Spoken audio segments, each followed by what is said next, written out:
भारत की कभी सबसे सफल और सबसे तेज़ी से बढ़ती एडटेक कंपनियों में गिने जाने वाली बायजूस अब लगातार बढ़ते विवादों और कानूनी संकटों में घिरती जा रही है।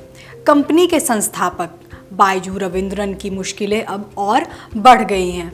सिंगापुर की एक अदालत ने उन्हें अदालत की अवमानना का दोषी मानते हुए 6 महीने जेल की सज़ा सुनाई है। यह फैसला ऐसे समय में आया है जब बायजू पहले से ही भारी कर्ज, निवेशकों के दबाव और दुनिया के कई देशों में चल रही कानूनी लड़ाइयों का सामना कर रहे हैं।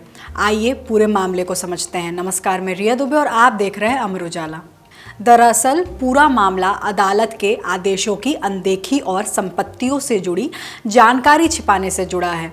सिंगापुर की अदालत ने कहा कि अप्रैल 2024 से लगातार कई ऐसे आदेश जारी किए गए थे जिनमें बायजू रविंद्रन को अपनी संपत्तियों और कॉरपोरेट हिस्सेदारी से जुड़ी जानकारी देने के लिए कहा गया था, लेकिन अदालत के मुताबिक उन्होंने इन आदेशों का पालन नहीं किया।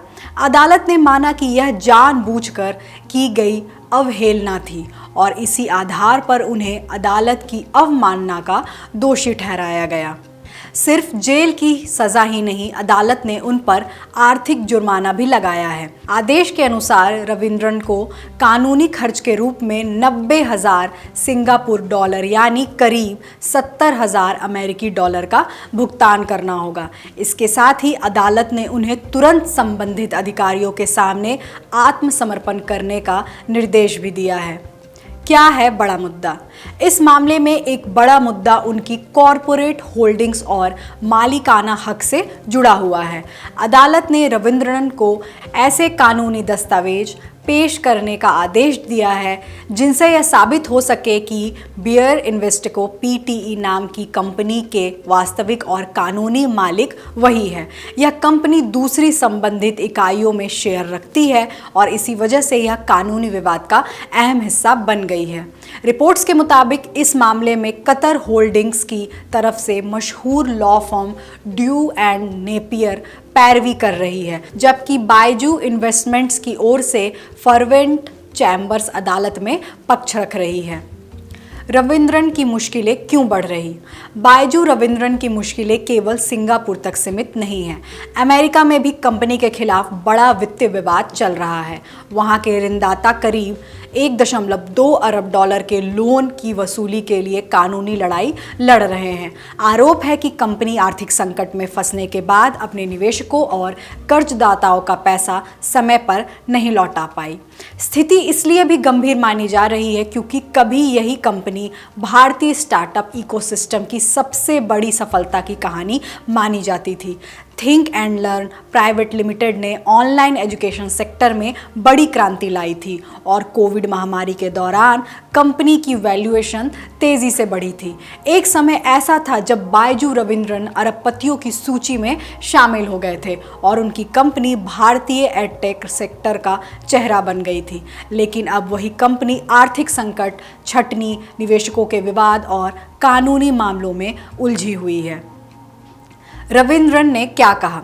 हालांकि सिंगापुर की अदालत के फैसले के बाद बायजू रविंद्रन ने भी अपनी प्रतिक्रिया दी है। उन्होंने इस पूरे घटनाक्रम पर निराशा जताई और कहा कि GLAAS ट्रस्ट और कतर इन्वेस्टमेंट अथॉरिटी जैसे प्रमुख ऋणदाताओं के साथ समझौतों की बातचीत काफ़ी आगे बढ़ चुकी है। उनके मुताबिक अब केवल कुछ छोटे मुद्दे को ही सुलझाना बाकी है। रविंद्रन ने दावा किया कि बातचीत में शामिल सभी पक्ष इस बात को स्वीकार कर चुके हैं कि उन्होंने या कंपनी के अन्य संस्थापकों ने कोई अनियमितता या गलत काम नहीं किया। उन्होंने कहा कि उन्होंने टकराव के बजाय समाधान का रास्ता चुना और इसी वजह से हाल के महीनों में अदालत की कार्यवाहियों का आक्रामक तरीके से विरोध नहीं किया। इसके साथ ही उन्होंने कतर इन्वेस्टमेंट अथॉरिटी पर भी सवाल उठाए। रविंद्रन ने आरोप लगाया कि बातचीत के बेहद संवेदनशील दौर में उनके खिलाफ कानूनी दबाव बनाया जा रहा है और सार्वजनिक रूप से एक नकारात्मक माहौल तैयार किया जा रहा है। उनके मुताबिक यह कदम समझौते की प्रक्रिया को प्रभावित करने की रणनीति का हिस्सा हो सकता है। फिलहाल इस पूरे मामले ने एक बार फिर भारत के स्टार्टअप सेक्टर और खासकर एडटेक इंडस्ट्री को लेकर कई सवाल खड़े कर दिए हैं। जिस कंपनी को कभी भारत के डिजिटल एजुकेशन मॉडल का भविष्य माना जाता था, वही अब कानूनी संकट और आर्थिक अस्थिरता की सबसे बड़ी मिसाल बनती दिखाई दे रही है। इस विषय की जानकारी हमारे साथी कुमार विवेक ने जुटाई है। देश दुनिया की बड़ी खबरों को आसान भाषा में समझने के लिए अमर उजाला से जुड़े रहिए। वीडियो पसंद आए तो लाइक शेयर करें और चैनल को जरूर सब्सक्राइब करें। आपके राज्य की खबरें, आपके शहर की खबरें सबसे पहले जानने के लिए देखते रहें अमर उजाला। चैनल को सब्सक्राइब जरूर कर लें और पाएं हर अपडेट।